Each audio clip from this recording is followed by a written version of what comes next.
आजादी का अमृत महोत्सव।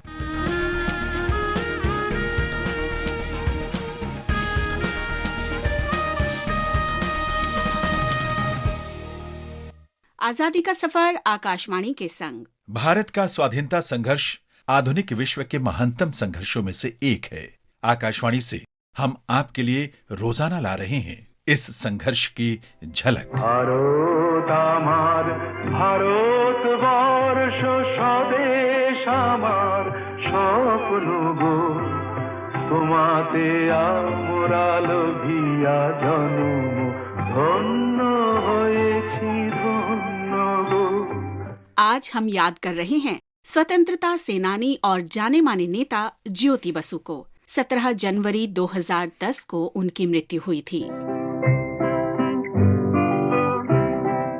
ज्योति बसु 1930 में केवल 16 वर्ष के थे जब मास्टर सूर्यसेन और उनके साथियों ने चटगांव में अंग्रेजों के मालखाने पर हमला किया था। सूर्यसेन और उनके साथियों को अंग्रेजों ने फांसी दे दी, जिसका बंगाल के युवाओं पर गहरा प्रभाव पड़ा। बसु 1937 में लंदन में कानून का अध्ययन कर रहे थे जब वे ब्रिटेन में भारतीय विद्यार्थियों की यूनियन में शामिल हुए। वे वी.के. कृष्णा मेनन के नेतृत्व वाली इंडिया लीग और फेडरेशन ऑफ इंडियन स्टूडेंट से जुड़ गए। 1937-38 में ज्योति बसु के जीवन में उस समय बड़ा बदलाव आया जब वे लंदन मजलिस में शामिल हुए। किरीटधारिणी तुषार श्रृंगे সবুজে সাজানো তোমার বেশ, তোমার উপমা তুমি তোমা, তোমার উপমা তুমি তোমা, তোমার রূপে নাহি তো শেষ। 1940 में कलकत्ता वापस आने पर बसु कलकत्ता उच्च न्यायालय में बैरिस्टर बन गए। वे भारतीय कम्युनिस्ट पार्टी सीपीआई में शामिल हो गए। शुरू में बसु स्वाधीनता आंदोलन के दौरान भूमिगत नेताओं को सुरक्षित ठिकाने उपलब्ध कराते थे। 1943 में बंगाल के अकाल के दौरान बसु राहत कार्य में जुट गए। उन्होंने 1945 से 1947 के बीच तेभागा आंदोलन में भी भाग लिया, जो बंगाल में भोजन का संकट समाप्त करने के लिए चलाया जा रहा था। बसु का मानना था कि खाद्य संकट की समस्या का एकमात्र समाधान जमींदारी प्रथा की पूरी तरह समाप्ति और अंग्रेजों को भारत से भगाना ही था। 1946 में भारतीय नौसेना के आंदोलन के दौरान बसु ने उसके समर्थन में रेल हड़ताल की और बाद में विभिन्न राजनीतिक कैदियों की रिहाई करवाई। स्वतंत्रता के उपरांत ज्योति बसु राजनीतिक रूप से सक्रिय रहे और 23 वर्ष तक पश्चिम बंगाल के मुख्यमंत्री रहे। बसु मृत्यु पर्यंत देश सेवा करते रहे। भारत के इस महान सपूत को विनम्र श्रद्धांजलि।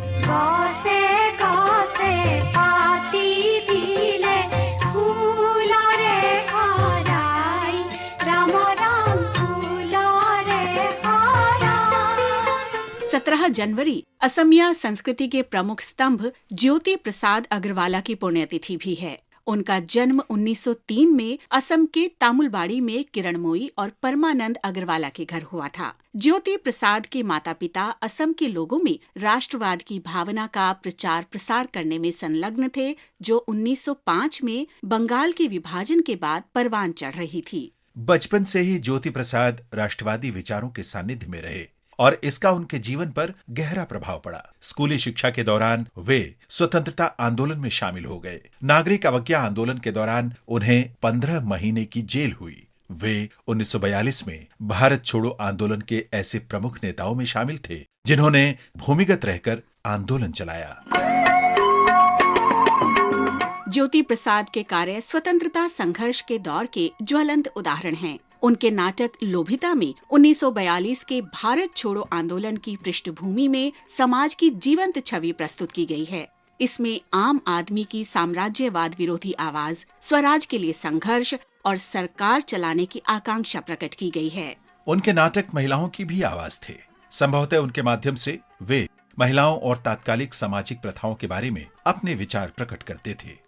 उन्हें भोलागुड़ी द स्टेट में चित्रबन स्टूडियो स्थापित करने और पहली असमिया फिल्म जॉय मोती बनाने का श्रेय भी हासिल है। असमिया सिनेमा में महत्वपूर्ण योगदान के कारण वे असमिया संस्कृति के रूप कुंवर के नाम से लोकप्रिय हुए। आकाशवाणी की ओर से उस महान आत्मा को विनम्र श्रद्धांजलि।